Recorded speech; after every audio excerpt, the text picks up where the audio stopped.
কিভাবে ব্রয়লার মুরগির ব্রুডিং করব। ভাই 100 ব্রয়লার মুরগির বাচ্চাতে কতটি বাল্ব দিতে হবে? ভাই ব্রয়লার মুরগি ব্রুডিং করার সময় কি কি পদ্ধতি ফলো করতে হয়? নানান ধরনের প্রশ্ন এই ব্রুডিং করা নিয়ে, হাজার রকমের প্রশ্ন আছে এই ব্রুডিং করা নিয়ে। তো চলুন আজকে ব্রুডিং পদ্ধতি A to Z আমরা শুরু থেকে শেষ পর্যন্ত সুন্দরভাবে শিখে নেই। তো তার আগে আরেকটি কথা, আপনি যদি আমার ইউটিউব চ্যানেলে অর্থাৎ জেটি এগ্রো ফার্ম ইউটিউব চ্যানেলে নতুন দর্শক হয়ে থাকেন, অবশ্যই আমার ইউটিউব চ্যানেলটি সাবস্ক্রাইব করে সাথেই থাকুন। আপনাদের প্রয়োজনীয় কৃষি বিষয়ক ভিডিও আমি প্রতিদিনই আমার চ্যানেলে আপলোড করে থাকি। তাই আপনি যদি ব্রয়লার মুরগি পালন সম্পর্কে জানতে চান বা কৃষি বিষয়ক তথ্য জানতে চান, অবশ্যই চ্যানেলটি সাবস্ক্রাইব করে রাখবেন, কারণ আমি প্রতিনিয়ত কৃষি বিষয়ক ভিডিও আপলোড করে থাকি। তো চলুন কথা না বাড়িয়ে ভিডিওটি শুরু করি কিভাবে ব্রুডিং করতে হয়।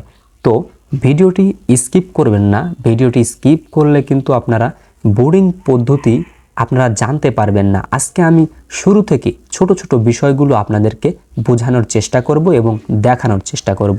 তো চলুন, মুরগি প্রথমে যদি ব্রুডিং করতে হয় সেক্ষেত্রে প্রথমেই প্রয়োজন একটা ঘর, একটি সুন্দর ঘর। তো মুরগির জন্য অবশ্যই কিন্তু একটি ঘর দরকার। ঘর যখন প্রস্তুত হয়ে যাবে, আপনারা ঘরটা মাচাল বা মাচালে যদি ঘরটায় ব্রুডিং করেন তাহলে কিন্তু মাচালের উপর দিয়ে পুরোপুরি কাপড় পাড়তে হবে বা চট যেটাই পারেন না কেন আপনারা বিছিয়ে দিতে হবে, কাপড় বা চট বিছিয়ে দিতে হবে। তার উপরে কিন্তু গোল করে প্লেন শিট বা বাঁশের তালাই দিয়ে আপনারা গোলটা করতে পারেন। যে বাচ্চা রাখার জন্য যে গোলটা করতে হয় ব্রুডিংয়ের মেইন কাজ, এই গোলটা করবেন। দেখেন আমরা প্লেন শিট দিয়ে গোল করেছি। তো গোল করার পরে এর ভিতরে যতটুক জায়গা, আপনি 400 মুরগি 500 মুরগি যতটুক জায়গা করবেন, করার পরে এর ভিতরে কিন্তু অবশ্যই গুঁড়ো দিতে হবে, ধানের গুঁড়ো বা তুষ যেটাই দেন, গুঁড়ো দেওয়াটাই উত্তম।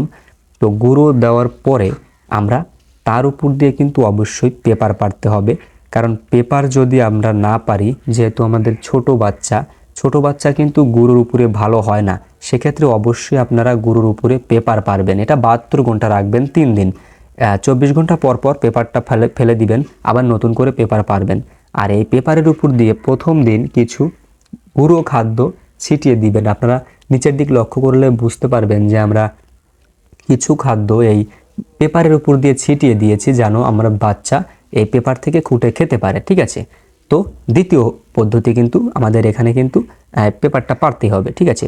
তো তৃতীয় যেটা, তারপরে আপনারা ট্রেগুলো কিন্তু অবশ্যই দিয়ে দিবেন, ট্রে বা ছোট মুরগির যে ট্রেগুলো আছে, ছোট খাবারের বক্স, সেখানে যে আমরা দিয়ে দিচ্ছি এভাবে দিয়ে দিবেন। ঠিক আছে। তারপরে আপনারা বাল্ব সম্পর্কে আপনারা দেখবেন যে আপনাদের মুরগির গরম না ঠান্ডা। তো যদি গরম অতিরিক্ত হয় সেক্ষেত্রে বাল্ব কম দেওয়াই ভালো। আমি 520টা মুরগির জন্য এই গরমে আমি 4টা বাল্ব দিয়েছি, আর উপরে 2টা এনার্জি বাল্ব দিয়েছি, সাদা বাল্ব।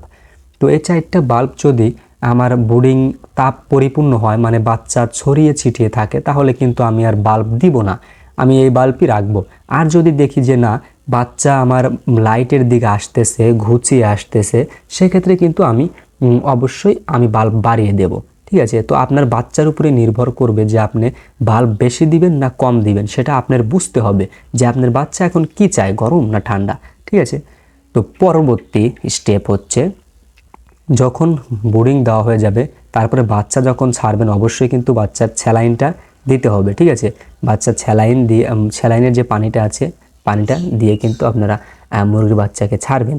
ছাড়ার পরে আমাদের যে ব্রয়লার মুরগির যে কার্টনগুলো আছে, এই কার্টনগুলো আমরা বিক্রি করার জন্য রেখে দিই, এটা কিন্তু ঠিক না। কার্টন সাথে সাথে পুড়িয়ে ফেলা উত্তম। আর যদি না পোড়ান, হ্যাঁ বিক্রি করতেই পারেন, তাহলে আপনি মুরগির ঘর থেকে অনেকটা দূরে নিয়ে কার্টুনটা রেখে দিন, তারপরে পরবর্তীতে কার্টুনটা বিক্রি করে দিন। ঠিক আছে। কার্টুনটা না রাখাই উত্তম। তো এইভাবে কিন্তু একটা পরিপূর্ণ ব্রুডিং করতে হয়। ঠিক আছে। এইভাবেই একটা ব্রুডিং করা উত্তম। প্রথমে ঘর, তারপরে চারদিক দিয়ে প্লেন শিট, তারপরে ভিতরে গুঁড়ো দেওয়া, তারপরে উপরে পেপার পারা, তারপরে খাদ্যর পাত্র, পানির পাত্র দেওয়া, তারপরে উপরে লাইট সেট করা। এটাই কিন্তু একটি বোর্ডিং করার মেইন পদ্ধতি। তো ভিউয়ার্স, ভালো লাগলে অবশ্যই ভিডিওটি লাইক করো, তোমার বন্ধুদের শেয়ার করে দাও। আর তুমি যদি চ্যানেল নতুন হয়ে থাকো অবশ্যই চ্যানেলটি সাবস্ক্রাইব করো, কারণ আমি প্রতিদিন ভিডিও দিয়ে থাকি। তোমরা আমার ভিডিও থেকে কিছু না কিছু শিখতে পারবে। তো ভালো থাকো, সুস্থ থাকো, আল্লাহ হাফেজ। দেখা হবে পরবর্তী ভিডিওতে।